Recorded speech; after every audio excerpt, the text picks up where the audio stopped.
Assalamualaikum Dr. Waalaikumsalam. Baru ni doktor clarify bila solat Zuhur dan Isyak kita kena gerak bibir, baca softly sampai telinga sendiri kita boleh dengar.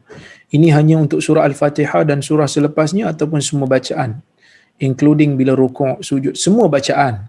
Semua bacaan perlu untuk didengar di telinga sendiri. Inilah pendapat yang dipegang oleh mazhab Syafi'i rahimahullah. Dia kata tidak seseorang itu dikira sebagai membaca, melainkan dia mesti baca dalam keadaan telinga dia dengar. Itu kalau solat tu solat sendirian ataupun solat di belakang imam, dia baca slow tapi telinga dia dengar, dan mesti telinga dia tu telinga yang sihat lah. Kalau telinga dia trouble, sampai dia jerit pun dia tak dengar, itu tak perlu. Tak perlu. Baik. Tak perlulah dia sampai nak dengar kat telinga dia. Tetapi kalaulah kata mazhab Maliki, mereka kata just sekadar menggerakkan bibir dan mengeluarkan huruf di atas lidah walaupun tidak didengar di telinga sendiri, sudah memadai. Ikut mazhab Maliki. Cuma kenapa dibezakan Fatihah dengan bukan?